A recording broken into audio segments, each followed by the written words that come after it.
Minute रुको। अब आलोक जी दोबारा आएंगे आपके पास। अशोक जी आपसे मेरे 2-3 बुनियादी सवाल हैं, ठीक। बजट भाषण से हटके सवाल है और बजट भाषण से हंसके ही उनका उत्तर आएगा हटके। 6 लाख करोड़ से ज्यादा का बजट है, अब तक का सबसे बड़ा बजट है, ठीक। अच्छी बात है, हम उत्तर प्रदेश में रहते हैं, हमारे लिए प्रसन्नता और गर्व दोनों की बात है। लेकिन मेरा एक बड़ा सामान्य सवाल, 10,000 रुपया 11 महीने के लिए, वो गलत भर्ती हुए सही भर्ती हुए छोड़ो, हमारे प्रदेश के बच्चे शिक्षा मित्र 11 महीने 10,000 में तो मनरेगा मजदूरी नहीं हो रही, मिनिमम लेबर वेजेज एक्ट लागू नहीं हो पा रहा। ये 6 लाख करोड़ से ज्यादा का जब बजट है हमारे पास, तो हम इनके लिए 25,000 रुपए महीने का, 30,000 रुपए महीने का सम्मानजनक व्यवस्था क्यों नहीं कर सकते थे? अनुदेशक को जब हमने तय किया था कि 17,000 देंगे, तो उसको उस मुकदमा क्यों लड़ना पड़ रहा है? जब हम गरीब थे तो बात समझ में आती थी। आज हमारे पास 6 लाख करोड़ की अर्थव्यवस्था है ना, क्या उसमें इनकी हिस्सेदारी नहीं होगी?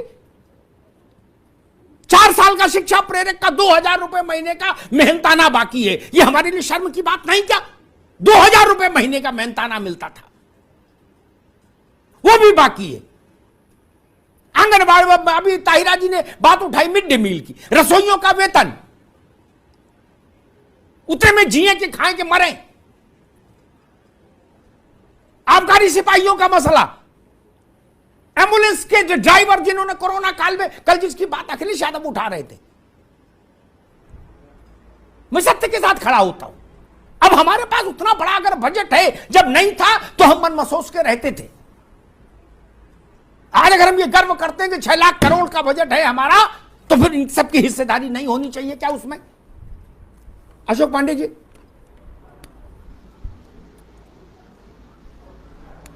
बिल्कुल होनी चाहिए, बिल्कुल होनी चाहिए, बिल्कुल होनी चाहिए, और इसमें सुधार होगा निश्चित तौर पर। ये कहीं ना कहीं मुख्यमंत्री जी की निगाह में होगी बात, और इस पर आगे कार्रवाई अमल में लाएंगे, कुछ ना कुछ करेंगे वो। ऐसा संभव नहीं है कि वो एकदम इनको इस तरह से निरीह छोड़ दें।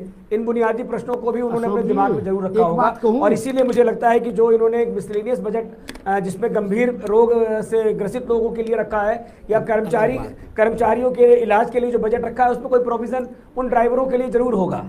क्योंकि इसमें जो ठीक है, हम समझ गए, रुको भाई, 21,000 ठीक है, मुझे लगता है कि वो ड्राइवरों के लिए होगा, लेकिन सारी समस्याओं का निदान एक साथ संभव नहीं था। रुकिए, ना रुक जाइए।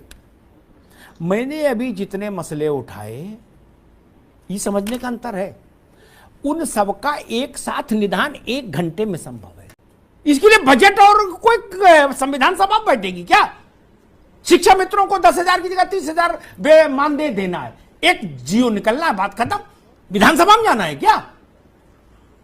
अनुदेशक को 17,000 कमिट किया था शासन ने, 17,000 देंगे, बात खत्म, केस वापस ले लेंगे।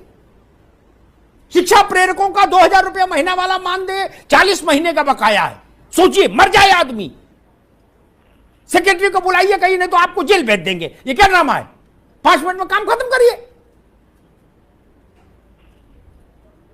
ये कोई दूरगामी व्यवस्थाएं नहीं है, इसलिए इनमें मुझे शेल्टर लेना ठीक नहीं लगता किसी को। आलोक पांडे जी, आपको आवाज आ रही है? आलोक पांडे आपको आवाज आ रही है? अच्छा, मुझे लग रहा है उनका फिर मामला गड़बड़ है। हेलो जी, आ रही है। अरे मैं ये कह रहा था, जो बात मैं अशोक पांडे से कह रहा था, जब उत्तर प्रदेश गरीब था, छोटा बजट था, इनको ऐसे समझ लीजिए, जब पिता की आय कम है तो बच्चे मन महसूसना सीख जाते हैं। लेकिन अगर पिता कहे कि मेरी तनख्वाह 1 लाख हो गई, तो बच्चों का अच्छे स्कूल में पढ़ने का अधिकार बनता है कि नहीं? अगर 6 लाख करोड़ से ज्यादा का बजट हम आउटलेट तय कर सकते हैं 1 वर्ष के लिए, ये गर्व की बात है, बड़ी बात है। तो फिर शिक्षा मित्र को 30,000 रुपया महीना क्यों नहीं दे सकते? अनुप्रेरक को क्यों नहीं दे सकते? अनुदेशक को क्यों नहीं दे सकते? ये ग्राम सेवक को क्यों नहीं दे सकते? एम्बुलेंस वालों को बहाली क्यों नहीं दे सकते? इनमें तो चना मुरमुरे जितना पैसा लगना है। क्या समस्या है आलोक पांडे? सर शिक्षा मित्रों वाला तो मुझे बिल्कुल क्लियर है, पहले मैं इसी को बता देता हूँ जी। सर शिक्षा मित्र शायद सरकार की प्रायोरिटी में नहीं है। मैं कठोर शब्दों का प्रयोग कर रहा हूँ, लेकिन सर शिक्षा मित्र लगता है कि सपा सरकार की योजना है और वो तो अरे वो सपा से भाई हम करें, वो सपा के कार्यालय में बैठे दिन भर, बच्चे तो हमारे हैं, भूखों मर जाने दें, और उनके बच्चों का क्या कसूर है? जी कितने दिन का मामला है? अब कैसे अर्थशास्त्री हो सब लोग? कितने दिन का मामला है भाई? अधिकांश शिक्षा मित्र तो रिटायरमेंट के कगार पर बैठे हैं, आगे से भर्ती हो नहीं सकती ऐसी क्या दिक्कत है? शिक्षा में आज हम नई भर्ती के मामले में भी एक बड़ा कदम उठा सकते थे कि नहीं आलोक जी? उठा सकते हैं। सेम बजट में उसके लिए एलोकेशन हो सकता था कि नहीं? जी हो सकता था। फिर क्यों नहीं हुआ? सर ये तो सरकार जानेगी, लेकिन मुझे ऐसा लगता है कि सरकार ने कुछ बिंदुओं को जानबूझकर छोड़ दिया है, शायद आने वाले समय में पूरा करेगी, अभी तो यही कह सकते हैं, लेकिन जो किया है वो सही नहीं किया। जी।